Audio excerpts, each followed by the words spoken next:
तो exponential function की बात हो रही थी कि एक्सपोनेंशियल फंक्शन कहते किसको हैं। तो मैंने आप लोगों को बताया कि इसका एक्सपेंशन हम लोग ऐसे पहले से थोड़ा जानते हैं, कुछ चीजें, कुछ प्रॉपर्टीज हमारे लिए नई हैं। और अगर आप रेशियो टेस्ट लगाते हैं, डीएलएम्बर्ट रेशियो टेस्ट सीरीज के लिए जो आपने रियल में पढ़ा है, तो आप ये देख सकते हैं कि ये हर नॉन जीरो जेड के लिए इंफिनिटी होगा, तो ये कन्वर्जेंट होगा। तो मतलब ये सीरीज कन्वर्जेंट है। दूसरी बात तो ये हो गई। और कई लोग इसको इस तरह से भी दिखाते हैं, फंक्शन या मैपिंग को ऐसे भी दिखाते हैं कि z this to exponential z, मतलब f z equal to e to the power z. मतलब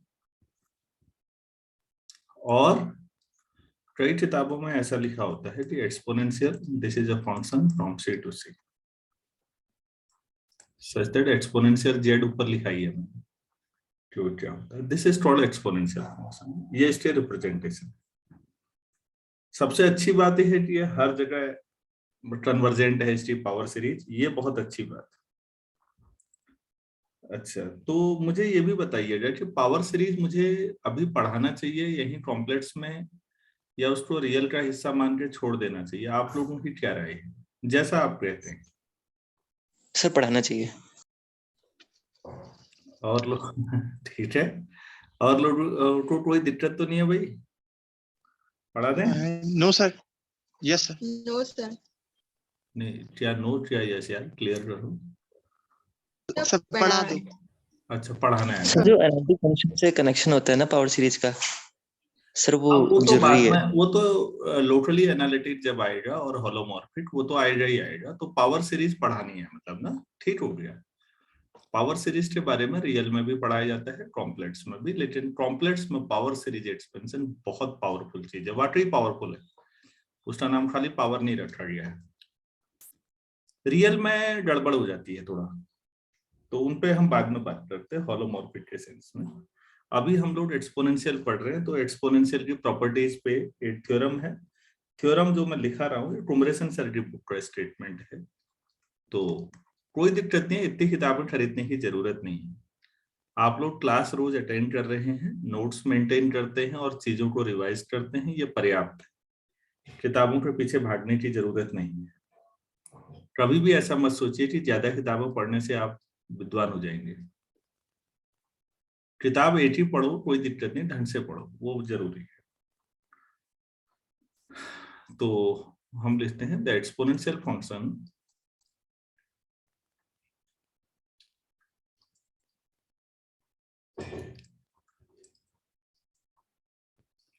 has the following properties. Has the following properties.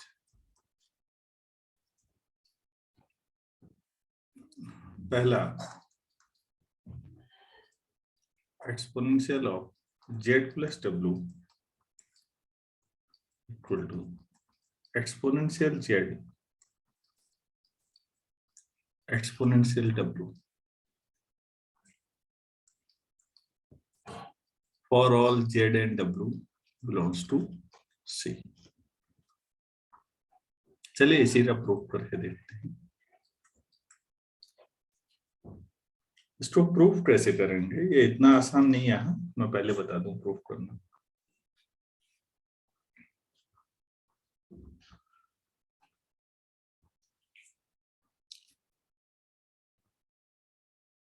दो सीरीज का क्रॉसी प्रोडक्ट आप लोग जानते हैं।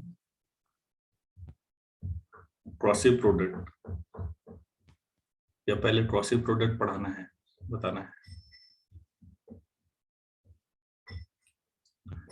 बता दो।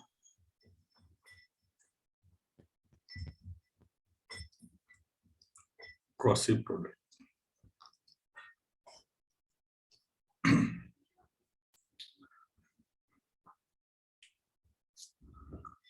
If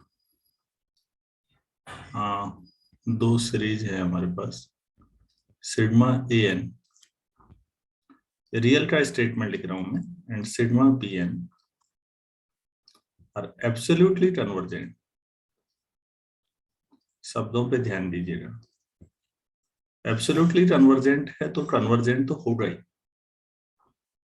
converse may not be true. Then their Crosby product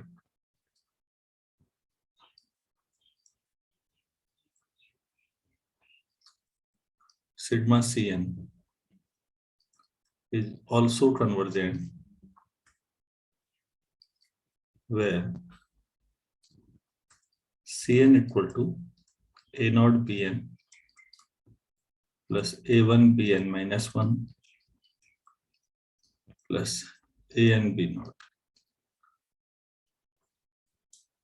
ये आपके पास क्रॉसी प्रोडक्ट की बात है। पिछली बार क्रॉसी प्रोडक्ट नहीं पढ़ाया था क्या रियल में, या पढ़ाया था? पढ़ाया था सर। पढ़ाया था, याद है। हाँ पढ़ाया होगा, एक बार रिकॉल कर लीजिएगा क्योंकि वहां डिटेल में पढ़ाया होगा बच्चों, यहाँ सारा रिवाइज करना पॉसिबल नहीं है। तो इस तरह से हम लोग वहां 2 सीरीज का क्रॉसी प्रोडक्ट करते हैं। यहाँ भी क्रॉसी प्रोडक्ट की बात है। तो यहाँ स्टेप 1 है कि exponential Z is absolutely convergent series, absolutely convergent series। ये आप प्रूव करें, इसमें कोई बड़ी बात नहीं है। वो आप एक्सपोनेंशियल जो जेड है, अगर आप उसका मॉड ले लेंगे तो मॉड जेड ही power n upon factorial n, बाकी वही आ जाना है जैसे अभी किया था, तो तब भी वो कन्वर्जेंट आ जाएगा। जो पीछे हमने किया था ना, यहाँ पर देखिएगा प्लीज, ये वाला यहाँ पर मॉड ऑफ जेड आ जाएगा नीचे, कोई दिक्कत नहीं है ना अभी भी। तो एब्सोल्यूट नो। हाँ, तो कई लोग तो बड़ा कंफ्यूज करते हैं, एब्सोल्यूट कन्वर्जेंस और यूनिफॉर्म कन्वर्जेंस समझते ही नहीं। अरे भाई एब्सोल्यूट मतलब मॉड कहीं भी मैथ्स में, यूनिफॉर्म कन्वर्जेंस थोड़ी अलग चीज है। बच्चों हम लोग जो यहाँ पर बातचीत कर रहे हैं, वो जो हमारे सीक्वेंस या सीरीज बन रही है वो नंबर्स की बन रही है। ठीक हो गया। हम लोग मैथ्स जहां भी पढ़ते हैं पहले नंबरों के साथ खेलते हैं शुरू में, और कुछ दिनों के बाद हम नंबर्स की जगह पर फंक्शंस में पहुंच जाते हैं। एग्जाम्पल के लिए ग्रुप थ्योरी पढ़ानी हो तो शुरू में हम इंटीजर्स लेके और simple real number, rational number, इस तरह की चीजें लेके काम चला रहे होते हैं, और कुछ दिनों में हम फंक्शंस पे पहुंच जाते हैं। तभी तो परमुटेशन ग्रुप्स पढ़ाते हैं, होता है नहीं ऐसा? Yes sir. हाँ yes.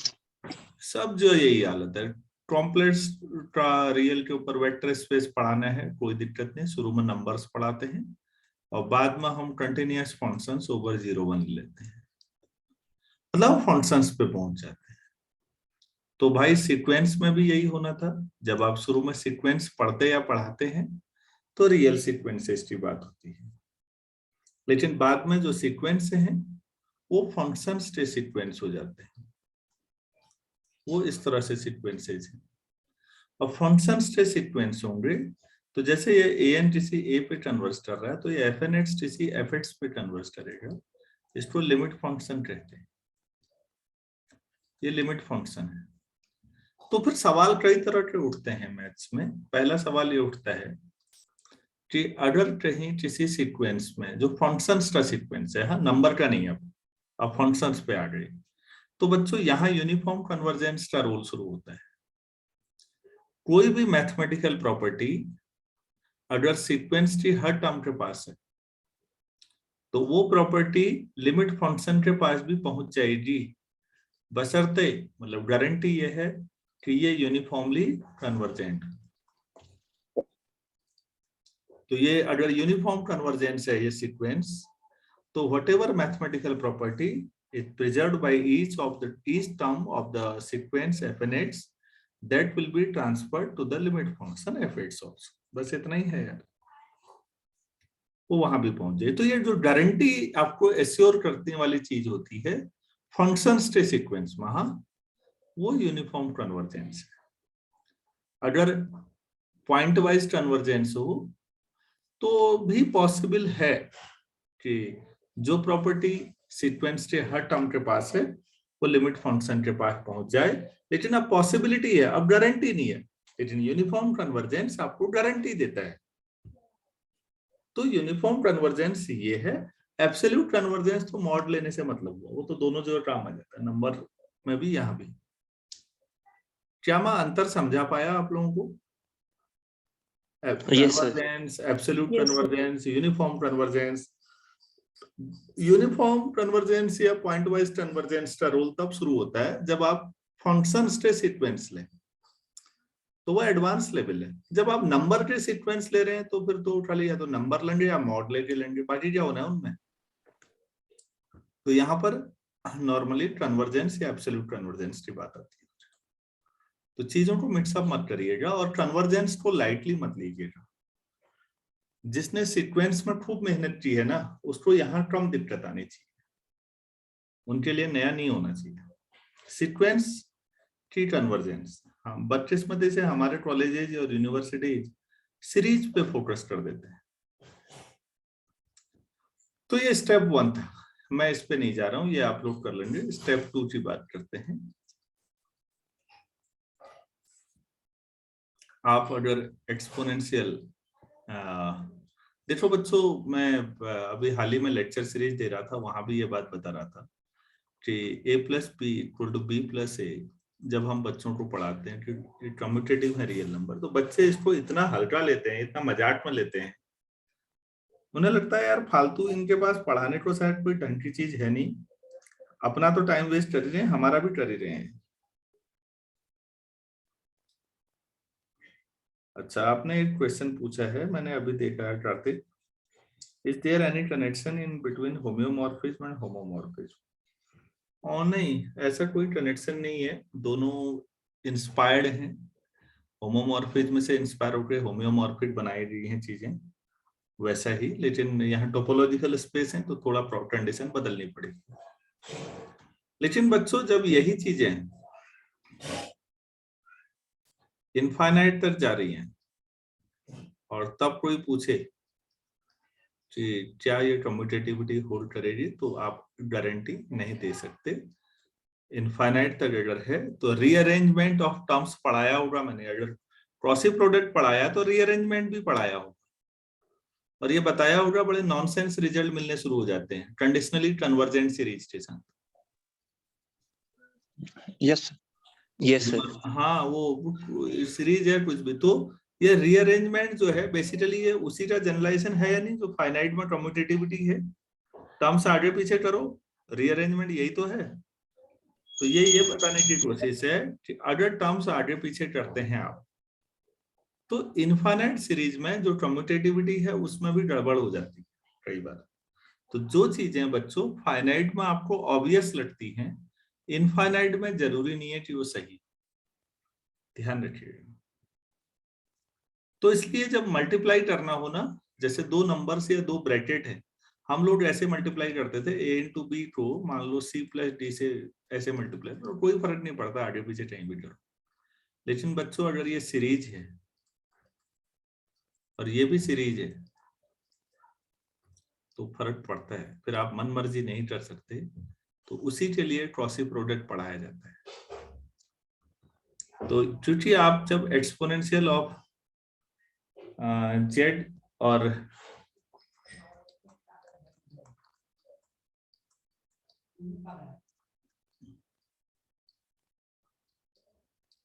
this upon factorial n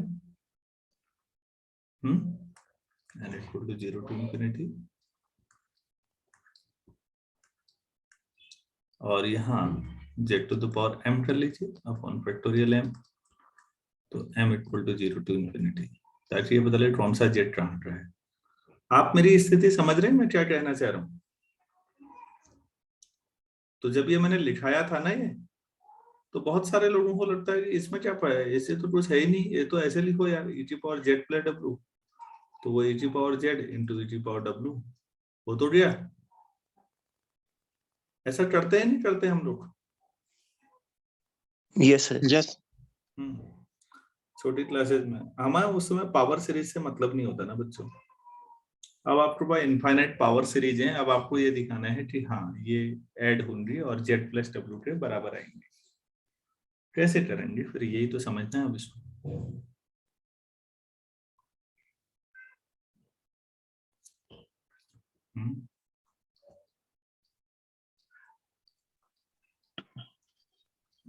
तो ठीक है, क्या मैं इसको 8 सम अंदर लिख सकता हूँ, जेड की power n on factorial N.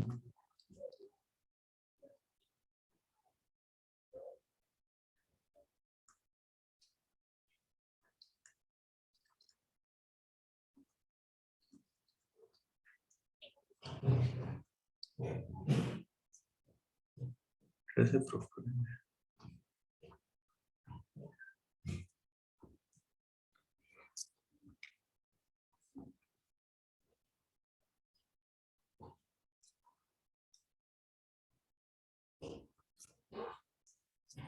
Z की power r upon factorial r ड्रॉ देते हैं, summation r from 0 to m और limit m tending to infinity. ठीक है, ऐसा कर सकते हैं, limit m tending to infinity summation r from 0 to m 1 plus z plus z square plus z की power m upon factorial m।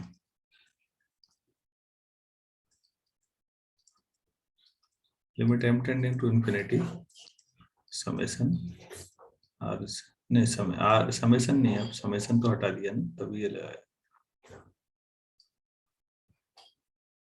इसको मैं z की power m upon factorial m, z की power m minus 1 upon factorial m minus 1,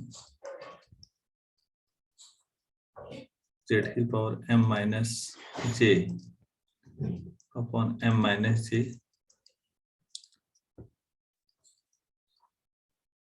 plus, ऐसा लिख सकता हूँ या नहीं? z की power m minus 1 upon factorial भी करोगे तो 1 ही आ जाएगा वो दोनों। क्या मैं ऐसा लिख सकता हूँ? ज्यादा किनारे लिख दिया मैंने, दिख पा रहा है आप लोगों को? Yes sir. तो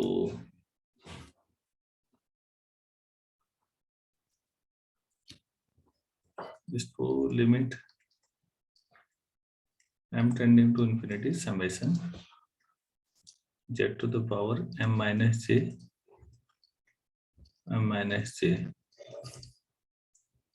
j फ्रॉम 0 to m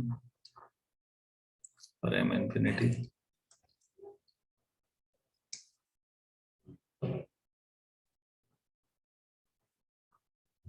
ऐसा लिख सकते हैं या नहीं, ये देखिए तो इस तरह से।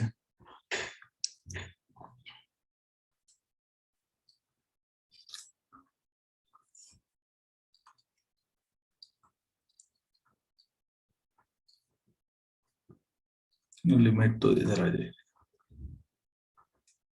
m टेंड्स टू इंफिनिटी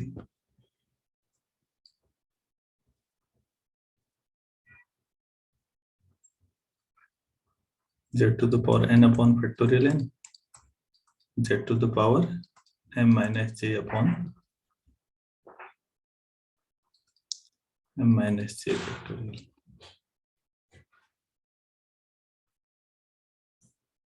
अब दोनों जो m लिखो या n लिखो क्या फर्क पड़ना है, m इंफिनिटी जाएगा। डमी सफिक्स चेंज किए जा सकते हैं ना, an h t power n हो या am h t power m हो, कोई फर्क पड़ेगा? n 0 से इंफिनिटी हो, m 0 से इंफिनिटी, इनको डमी सफिक्स कहते हैं।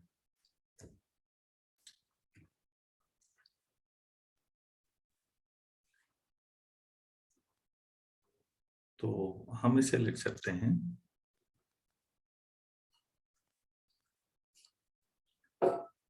n 0 से इंफिनिटी आप इनको जेड जे लिख लो, अपॉन फैक्टोरियल जे हो जाएगा, और स्टोर दूसरा डब्लू था, सॉरी हमारी दूसरी सीरीज डब्लू में चल रही थी, मैंने सब जेड में लिख दिया, सॉरी ध्यान ही नहीं है। ये सेकंड सीरीज जो थी ये सब डब्लू में होनी चाहिए थी, डब्लू यहाँ भी था, यहाँ भी मैंने ध्यान ही नहीं है। डब्लू की power n minus j upon n minus j factorial, और जे फ्रॉम 0 to n, और फिर बाहर लिख ही दिया तुमने n फ्रॉम 0 to infinity, तो चलेगा कोई दिक्कत।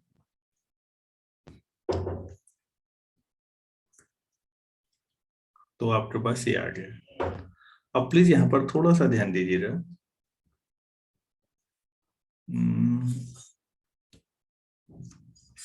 जेड प्लस डब्ल्यू की पावर n क्या होगा, nc0 जेड की पावर n, nc1 जेड की power n minus 1 w plus and so on, ncj z की power n minus j w की पावर j। अच्छा वो आगे पीछे करना है तो w प्लस जेड की पावर n कर देना था, w प्लस जेड की पावर n लिख लो, कोई बात नहीं। mc0 w की पावर n, ऊपर वाला हटा दीजिए, कोई बात नहीं, वो लॉजिकली गलत नहीं है, लेकिन मैं चाह रहा हूँ आप कंफ्यूजन आपका कम रहे, इसलिए किया है। nc1 w की power n minus 1 into Z, तो ncj w की पावर n माइनस j और z की power j plus and so on, plus ncn z की पावर n। तो ये आपके पास हो गया जनरल टर्म जो समेशन है, ncj w की power n minus j z की पावर j। अगर आप इसको खोलते हैं ncj कितना होता है, factorial n upon factorial j factorial n minus j, और z की पावर j w की पावर n माइनस j। अब आप गौर करिए ऊपर आपके पास क्या क्या है, फैक्टोरियल n से ऊपर नीचे मल्टीप्लाई कर सकते हैं, यहाँ पर ठीक है ना। यस तो ये फैक्टोरियल n और ये factorial j n minus j, ये क्या बना,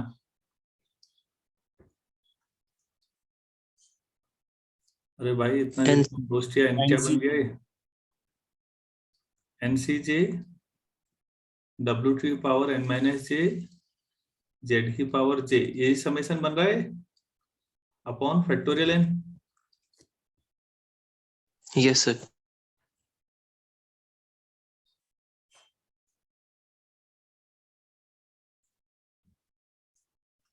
तो ये जो बन रहा है ऊपर z प्लस डब्ल्यू की power n upon factorial n बना या नहीं बनाया फिर,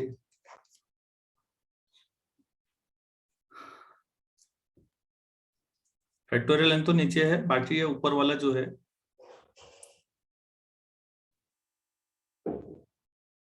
अरे भाई ये है ये नीचे,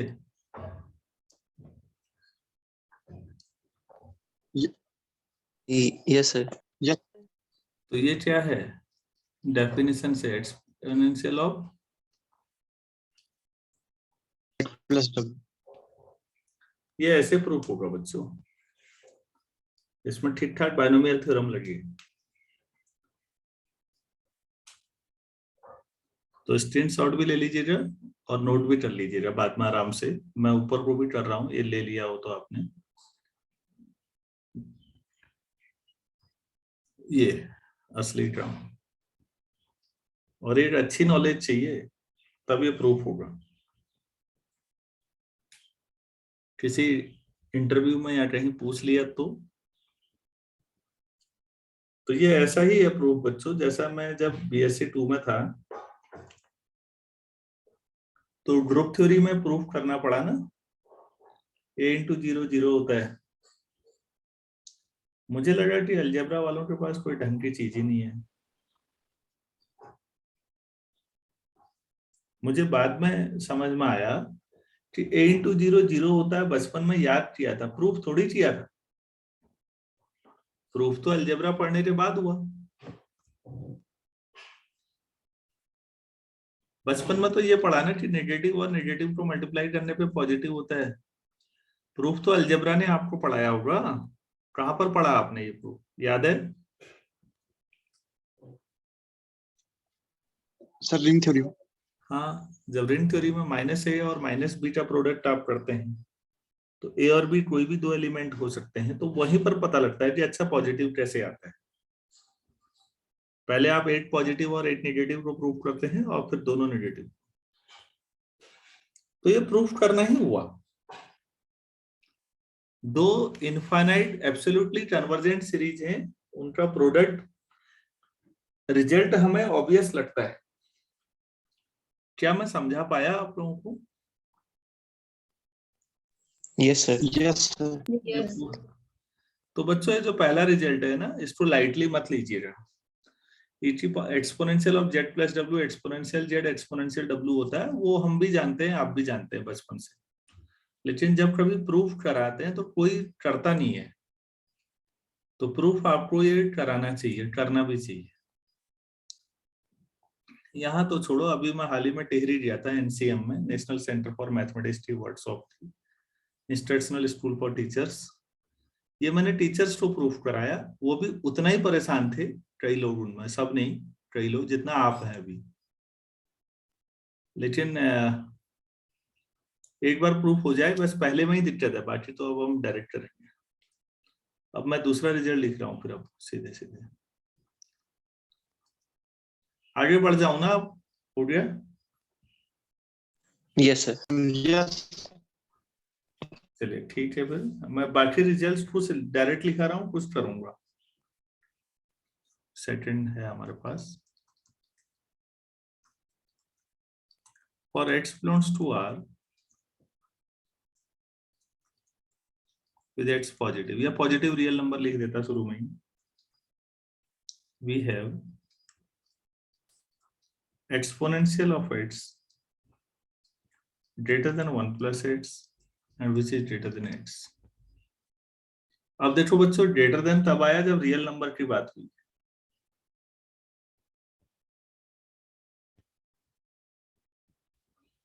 ठीक है ना? तो मेरे ख्याल से इसमें कोई बड़ी चीज नहीं है, ये मैं केवल रिजल्ट के तौर पर लिखा दूं, काफी है। एक्सपोनेंशियल का कॉम्प्लेक्स में नहीं हो सकता था ना ऐसा। when next restricted to R only,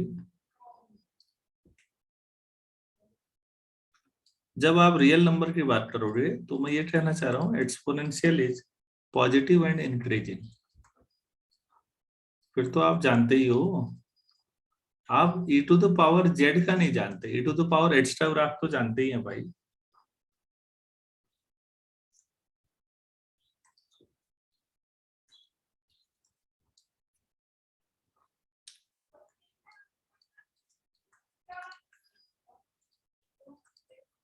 तो जो मुझे ऑब्वियस लगता है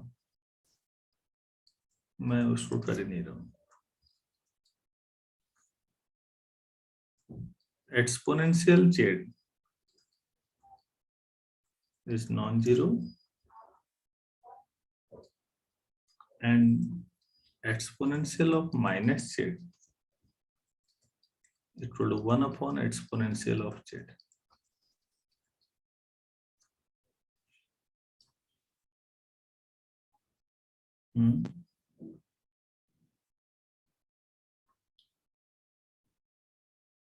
ये ठीक है?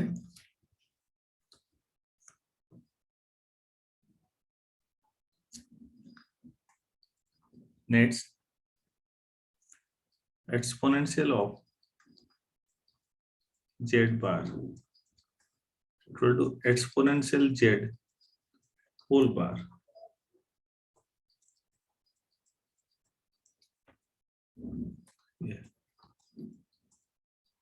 Seventh, if x is real, then exponential of ix mod is 1. ये कैसे होता होगा?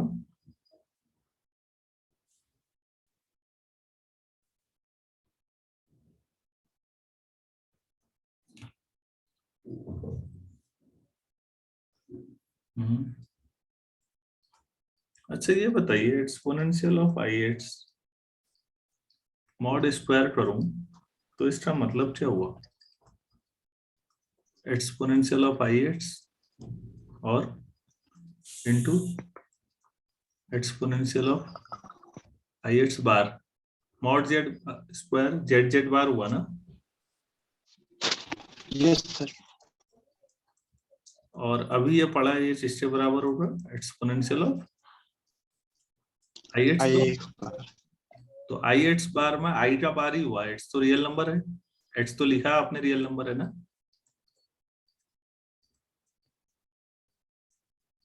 तो ऐसा लिख सकते हैं।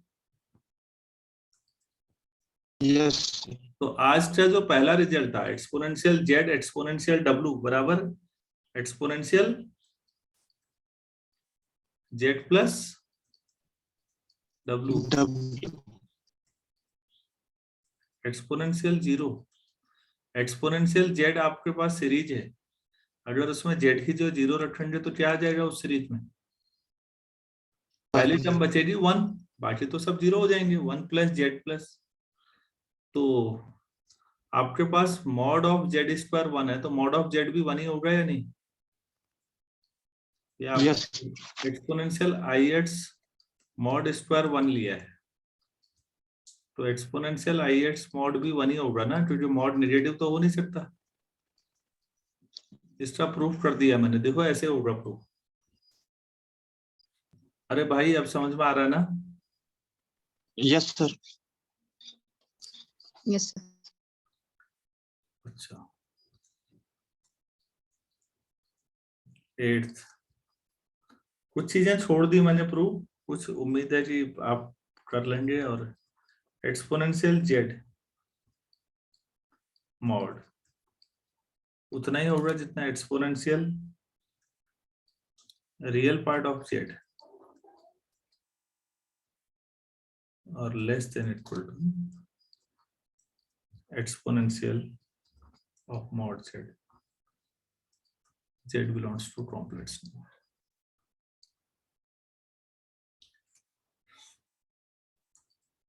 Ninth,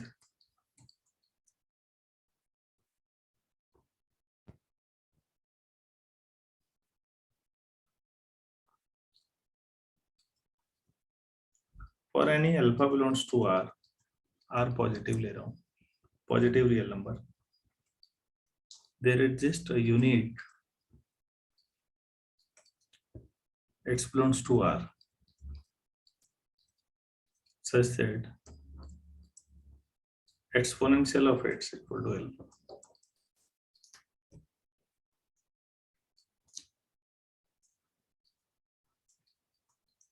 Tenth, for any n belongs to n, x to the power minus n into exponential x tends to infinity as x tends to infinity.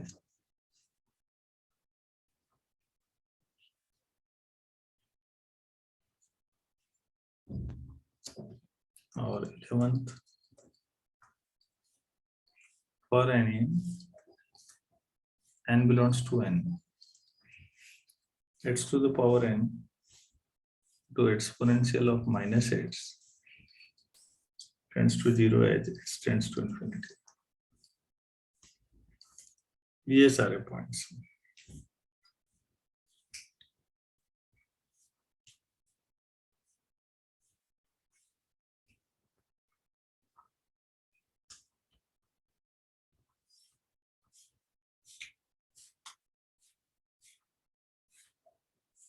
तो लास्ट जो दो हैं ये क्या बता रहे हैं आपको, थोड़ा सा इनके बारे में सोचिए, बाकी तो ट्रिवियल चीजें हैं।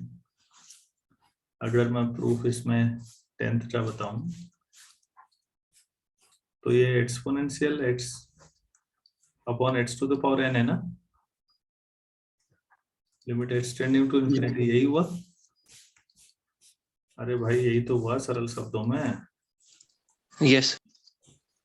और आप एल हॉस्पिटल लगाते रहिए, n(x⁻n−1 टाइप का करते रहिए, लास्ट में ये x हट जाएगा नीचे से, क्योंकि n नेचुरल नंबर है ना बच्चों। अगर आप n टाइम लगा देंगे एल हॉस्पिटल रूल,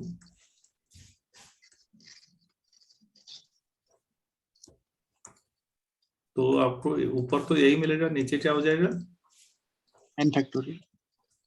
तो ये इन्फिनिटी अपॉन n फैक्टोरियल, ये तो नंबर हुआ तो इन्फिनिटी आएगा।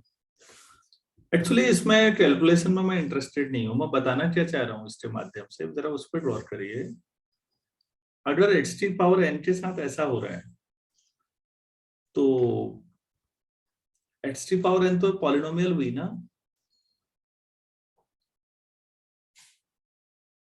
हेलो, यस x⁻n तो पॉलिनोमियल हुई। आप नीचे अगर ऐसा भी लिखते हो तो भी फर्क क्या पड़ना है, n बार डिफरेंशिएशन में ये 0 हो जाएगा, यही रहेगा या नहीं। यस x⁻4 है बच्चों, 4 बार डिफरेंशिएशन में फैक्टोरियल 4, 5 बार में 0। 0, तो x⁻n में अगर पॉलिनोमियल आप ऐसे भी लिखते हो समथिंग, कुछ उसके कोफिशिएंट भी लिख लें +x+1 में, तो भी n बार डिफरेंशिएशन में केवल फैक्टोरियल n ही बचेगा, बाकी 0 हो जाएंगे। समझ में आया? यस तो Yes, नीचे sir. हाँ तो नीचे आपने पॉलिनोमियल रख लीजिए, कोई पॉलिनोमियल दुनिया की हो एक्सपोनेंशियल से ज्यादा तेज इंफिनिटी की ओर नहीं भाग सकती। इसका मतलब ये हुआ, जो मीनिंगफुल चीज है वो समझ में आई।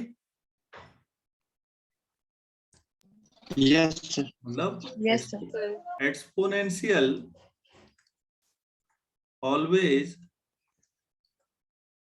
diverges to infinity faster than any polynomial, faster than any polynomial। मैं ये कहना चाह रहा हूं बेसिकली, कोई पॉलिनोमियल ले लो बच्चों आप नीचे, कोई भी एक्सपोनेंशियल से ज्यादा तेज इंफिनिटी कोई नहीं जा सकता। अरे भाई कोई मीनिंगफुल बात समझा पाया मैं आपको? Yes yes sir. और दूसरे में क्या समझना है वो भी ध्यान दीजिएगा आप। वो ऐसा है e⁻⁻x मतलब 1/e⁻x, तो ये ठीक हो जाएगा तो ये 0 हो जाएगा, यहाँ उल्टा समझना है। या e⁻⁻x से 0 की ओर इतना तेजी से कन्वर्स करता है कि x पॉलिनोमियल इंफिनिटी जाए उससे पहले वो 0 पहुंचा देता है उसको। उम्मीद है कुछ मीनिंगफुल समझ में आया होगा। Yes sir. Yes. चलो ठीक है बच्चों, अभी इतना करते हैं, बाकी कल करेंगे। ठीक है, thank you. Thank you sir. Thank you sir.